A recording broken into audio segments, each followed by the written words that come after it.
I love to give people spices to try. When those fragrant, well, or different smelling spices, we come into contact with them, what's giving them a lot of these good smells are those what we call anti-inflammatory properties. They can be phytonutrients, they can be things that we call like flavonoids. Those would be things that are similar to our curcumin or quercetin type of products, or those aromatic spices that we have, like those mint, peppermint, thyme, sages. All of those things have compounds in them that actually help with our cardiovascular system. They also help with cutting things like inflammation in the body.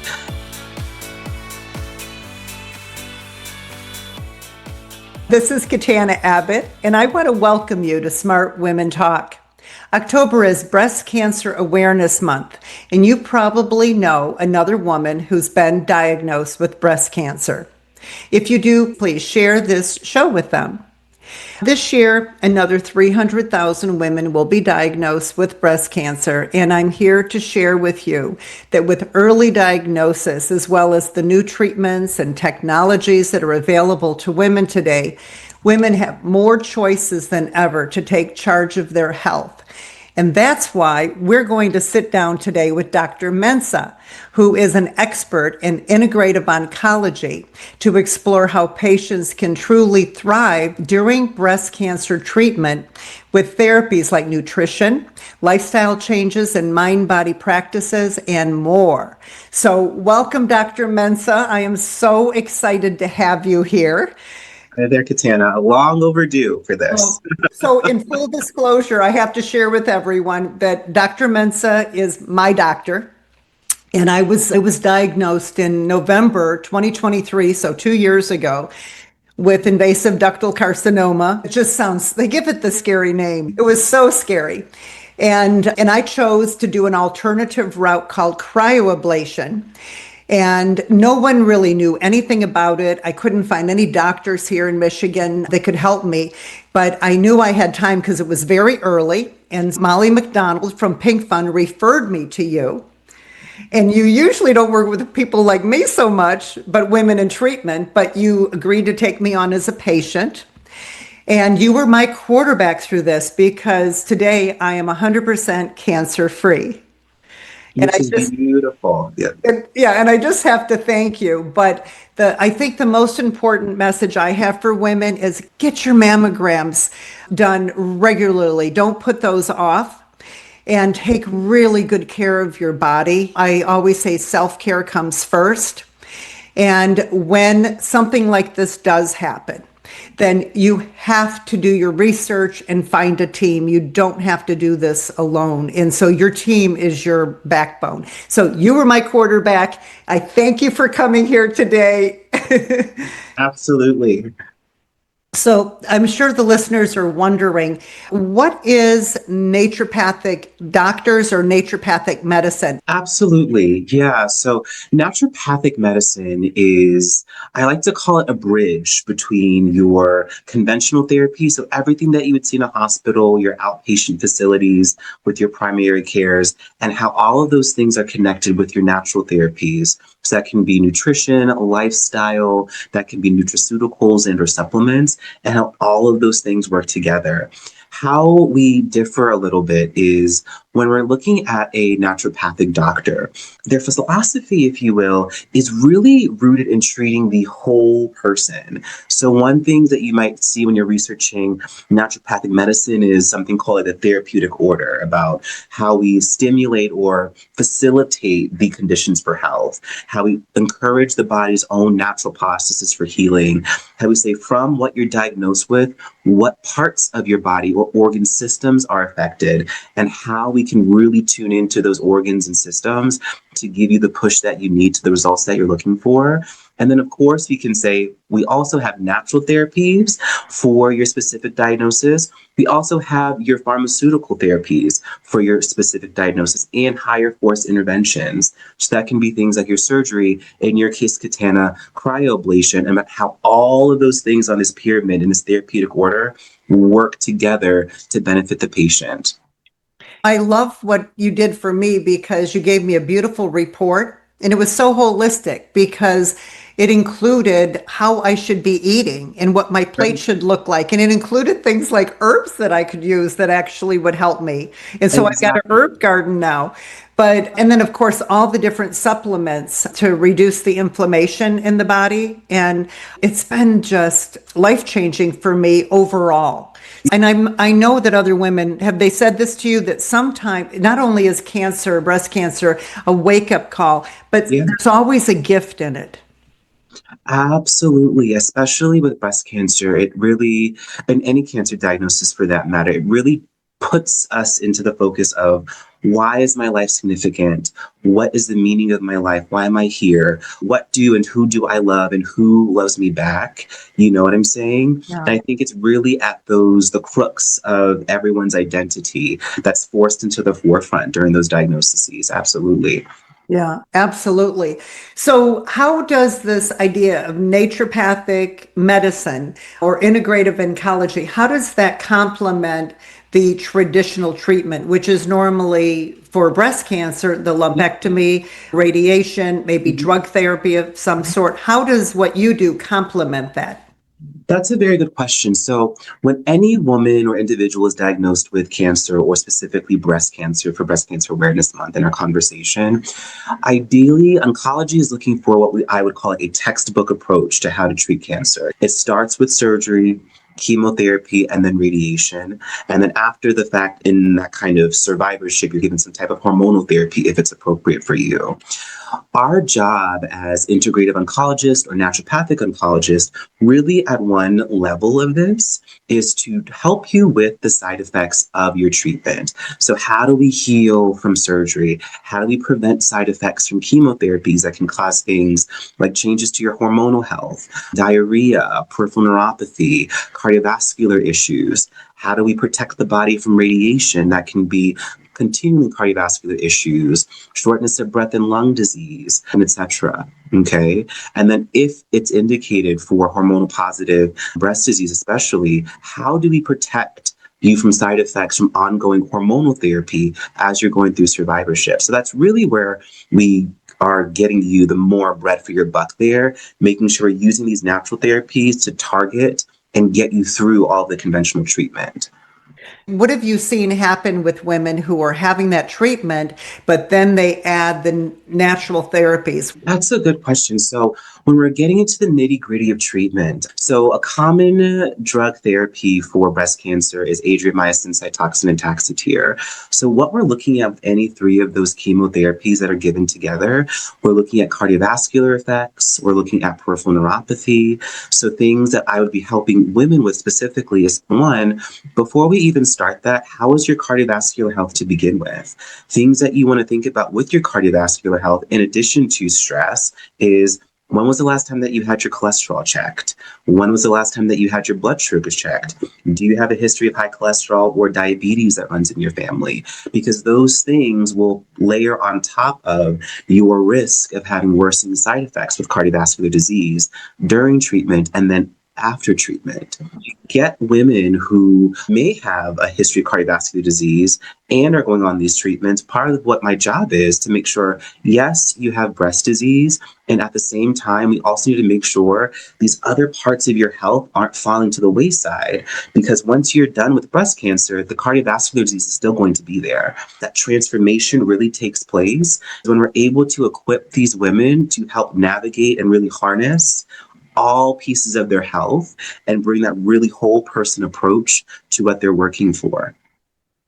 Okay, so have you ever found a woman who's gone through this treatment, and because she's added this integrative level of Mm, education, is what it really is, lifestyle changes, mm. reducing the stress, the nutrition, and supplements. Have you found that when they come out of treatment, that they continue with that and they actually are healthier than when they began treatment? Absolutely, that is something that I've noticed because I think in our Western civilization, it's always easy to go and we'll say, I'll put off the appointment for another 6 months. I'll put in the check in and the screening next time I go. Up, I don't have time. The kids, this, the work life, this.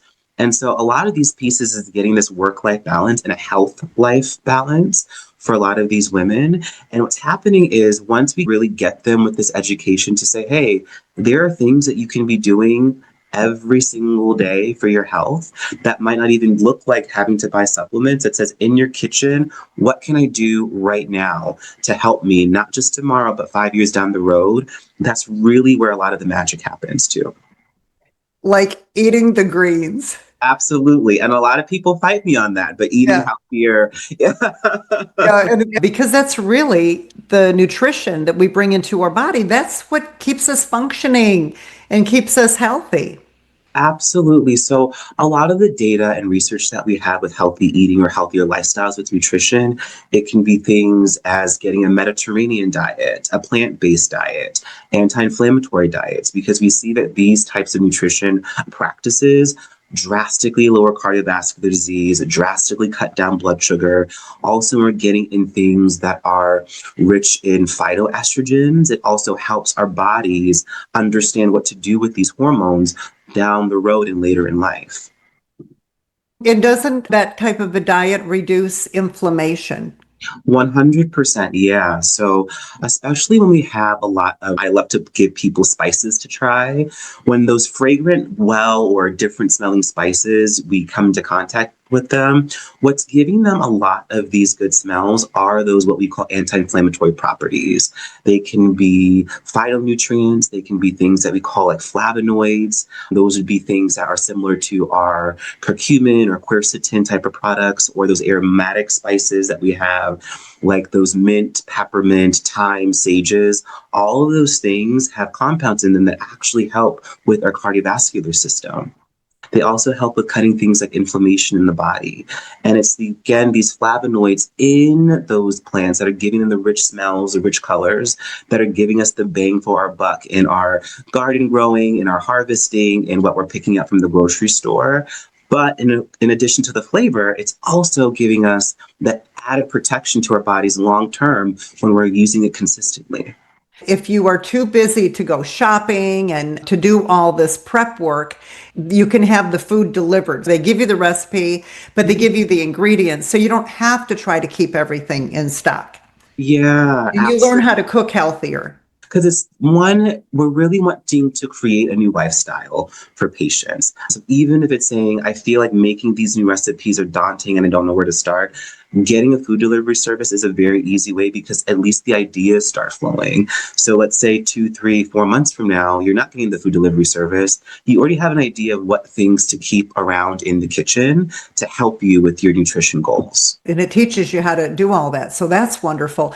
Okay, I want to talk to everyone about the blood work. That's Yeah. a huge Mhm. part because I know quarterly you give me my prescription and it's got a lot of check marks on it, Yep. and way more than I get from my primary care on my Mhm. annual. So let's talk about what the heck is the blood work about? What are all these tests for? That's a great question. So, when patients come to see me, their first visit is what we call an intake, as you would get from any other doctor's office. That's when we map up everywhere that you've been as a patient who you've seen. By the end of that visit, I have an idea of what I want to see further for other testing, like this blood work. So, specifically, I really want to uncover and turn over every nook and cranny and stone that hasn't been looked at before. So, that's going to be things like your cholesterol, not just your total cholesterol, but your genetic risk factors for cholesterol, how your blood vessels are storing cholesterol, how your liver is moving cholesterol. I want to look at your blood sugar as well. I want to look at your inflammatory markers. So is this inflammation that's more towards the joints? Is this inflammation more towards the blood vessels and the cardiovascular system? Is this inflammation more related to disease?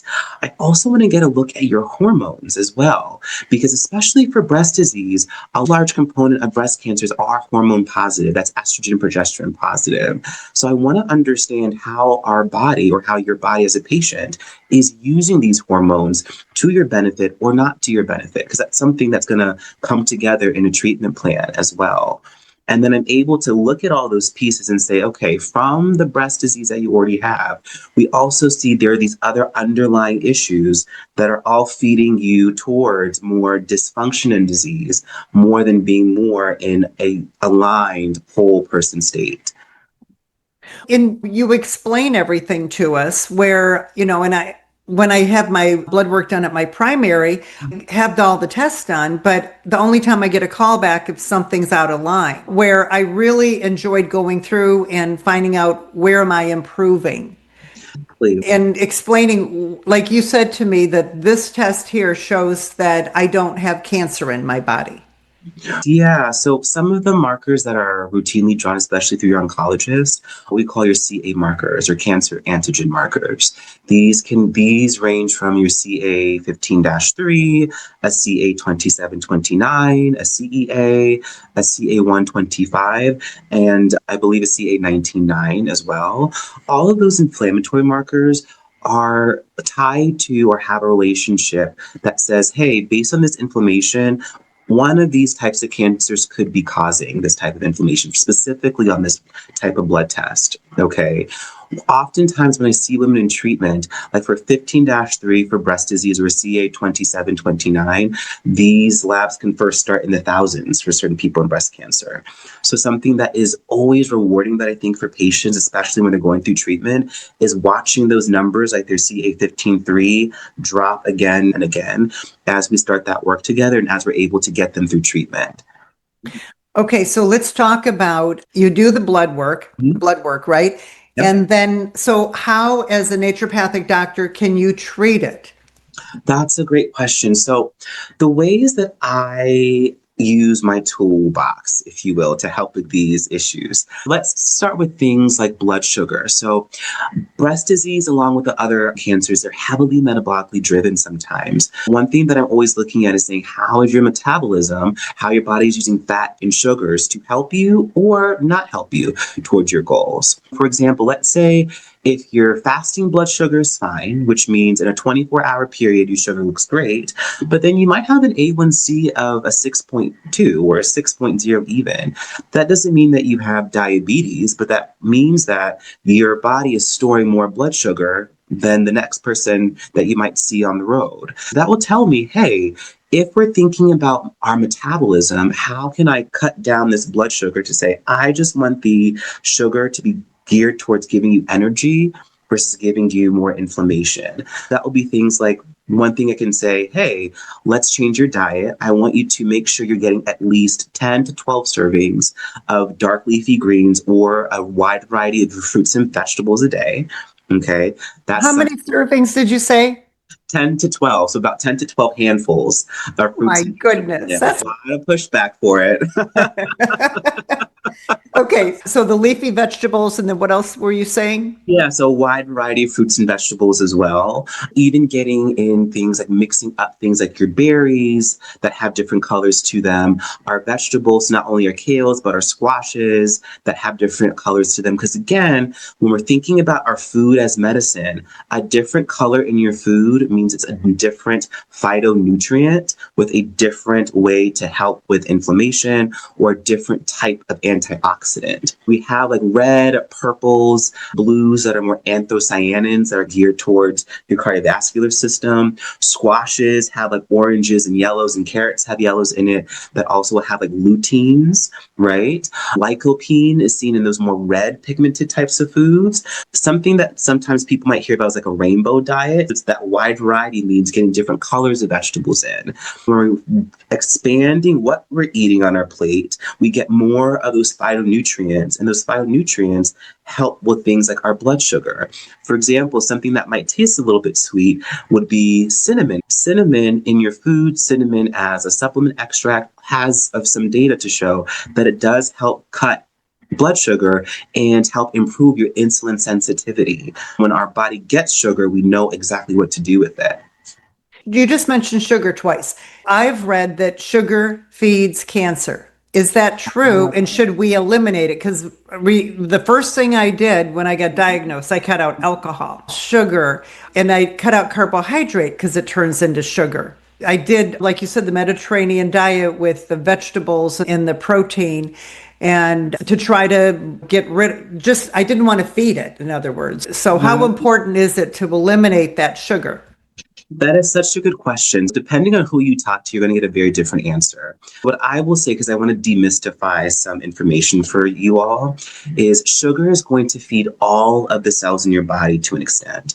Because the sugar that happens when we're digesting our food is fueling our body in the form of glucose for our intents and purposes here. Now, when we're talking about sugar and feeding disease, it's more of the excess of sugar that's a problem than sugar in general. Is it good to cut out alcohol when we're diagnosed? Absolutely. Is it good to shift to a more low glycemic diet when we're diagnosed? Absolutely. But we also have good sugars that come from fruits. We have good sugars that come from our beans, good sugars that you might see in our other food groups. Is that going to spike your blood sugar? No, absolutely not. However, the goal is you want everything in the moderation that's best for you. So, yes, cancer does feed on sugar, but if you have a teaspoon of sugar in your tea, is that going to worsen your prognosis? No. Okay, so let's talk a little bit about this idea of mindset. When I was diagnosed, for some reason, I just decided in my mind that I don't have cancer, it doesn't belong in my body, and that I'm going to do everything possible to heal it. And so my husband and I bought a book on tape about radical remission. And we Yeah. listened to that with our tea instead of a glass of wine at night and went through all the chapters. And of course, I decided I would do every single thing that every chapter talked about because they talked Yeah. about a story. And I listened to affirmations at night that were Yeah. specifically for cancer about the body, seeing the cancer cells and healing it. And in 7 months, my cancer was gone before I even got the cryoablation done.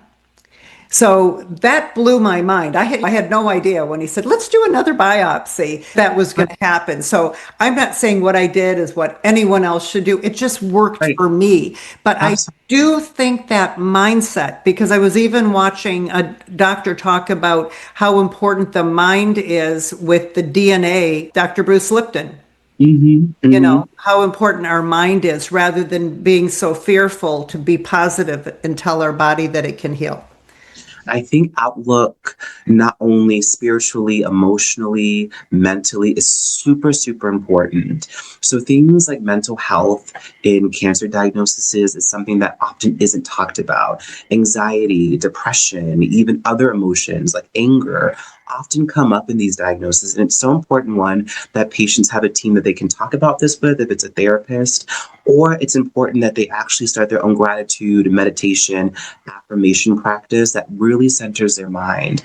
One, stress physically changes how our body responds to the environment around us. I know that we've classically heard about a fight or flight response, and that's more real than we know. So, the part of our brains that gives us information about if you're running late for work, if you're running behind on your deadline versus you just stubbed your toe, the part of our brain that understands that difference is right behind our foreheads. It gives us that more executive understanding and decision making. But the part of your brain that physically responds to stress is a bit lower down on the brainstem there, and it just works more like a light switch. So once the body detects stress, it says, okay, I'm going to change how I use blood or sugar. I'm going to change my ability to sleep. I'm going to change how the muscles are tense. And it's working on that more of on and off switch more than a dial on like your car radio. It's less of a nuance there.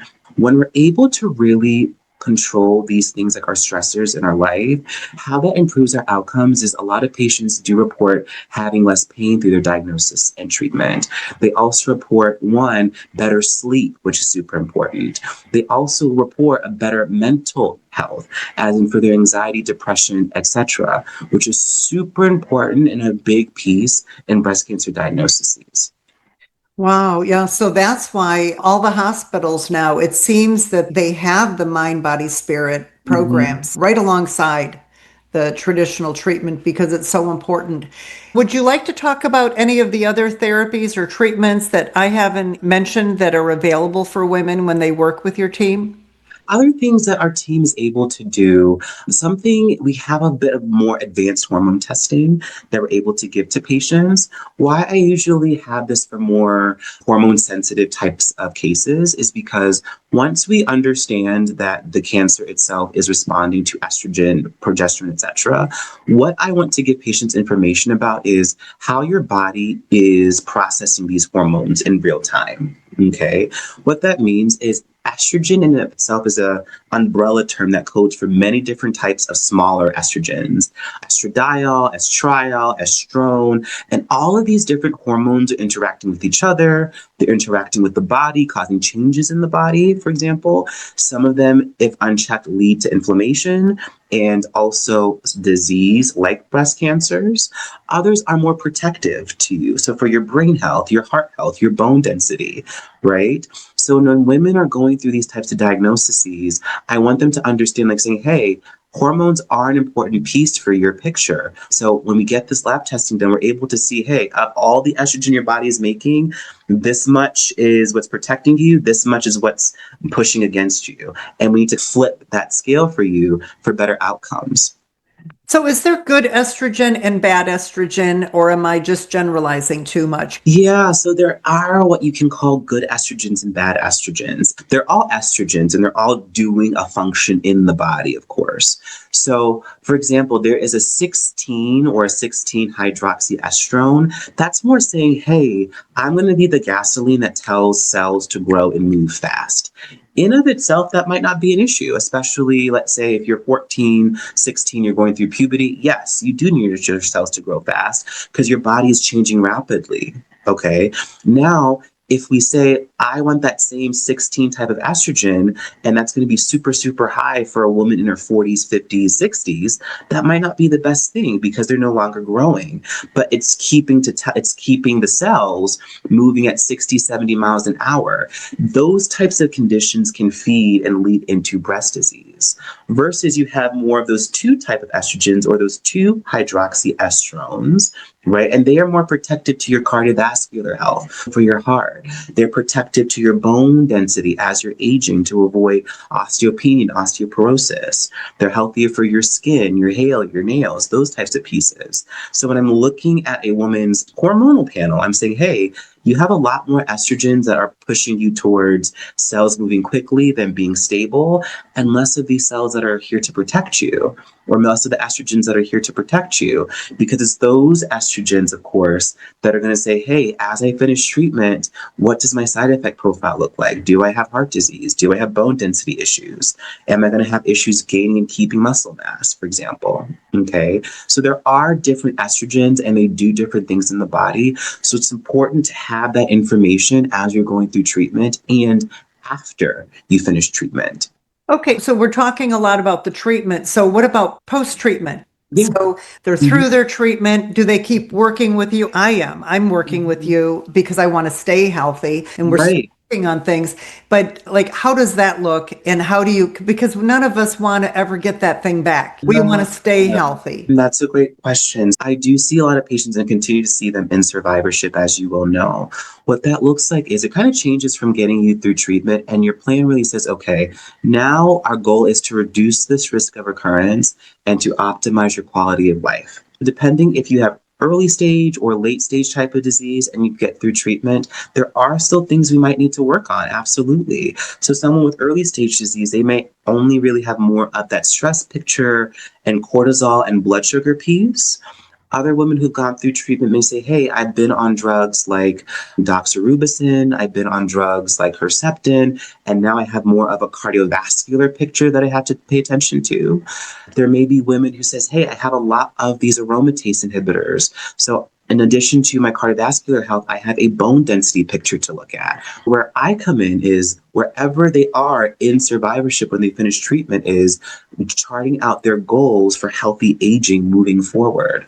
Because as patients move further and further out from treatment, their follow-ups with oncology get a little bit less and less and less and less until oncology discharges them and says, hey, you no longer need our support anymore. That doesn't mean you don't need any support. And I think it's just so important to have someone that does what you do as part of that medical team. Because whenever I talk to my surgeon, for example, he says, that's not what we studied in school is nutrition. Don't ask me those questions because he really didn't know.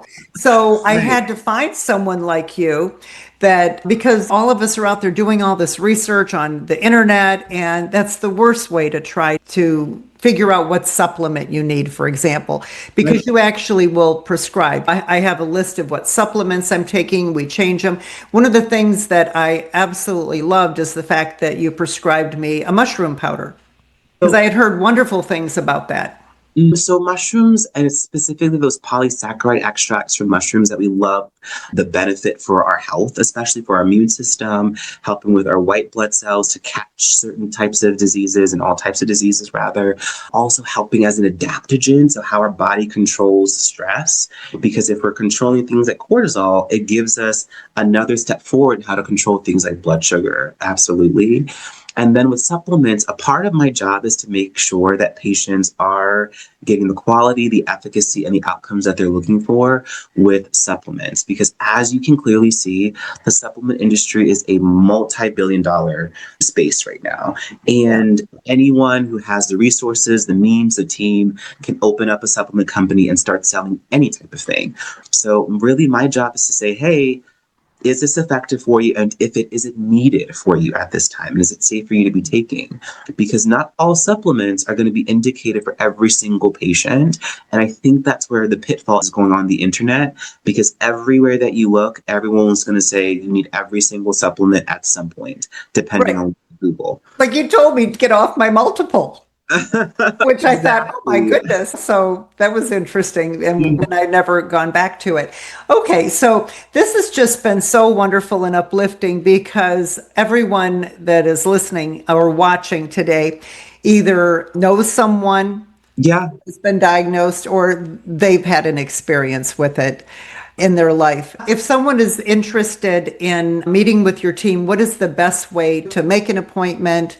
The easiest way is you can always go onto our website. That's going to be www.aimnatural.com. That's AIM natural.com. There's going to be a tab that says contact us, and it's going to give you a jot form just to fill out with your name, your email, about your case, and the easiest way to reach you as well. And then someone from our office always reaches out to you within 24 hours, if it's me or someone else who is working at the front desk. And then, of course, they're going to have information about how to reach us by email as well on our website. You can always write us an email as well.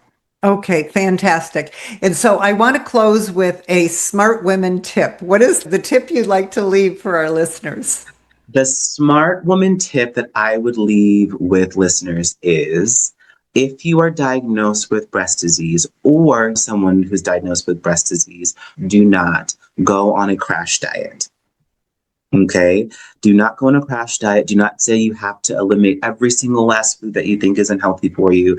You'll end up starving yourself and do more harm than good. You want to eat to be healthy. You want to eat for your health, and you want to make sure that you're not living to eat. You want to eat to live. Rainbow plate. A rainbow plate. Absolutely. Okay, Dr. Mensa, thank you so much for being here today with us. Such a true pleasure meeting with you, Katana, as always. Okay. And everyone, thanks for joining us on this episode. And we hope that you'll come join our community. You can go to joinsmartwomen.com. And when you do, you'll not only know who's going to be on the show, but you are going to be invited to our brand new financial literacy course, Unlock Your Financial Power, which has a $2,000 value. And it's absolutely free because it's funded through our generous sponsors. So it's joinsmartwomen.com. And until our next show, go out and live with more purpose, passion, and prosperity.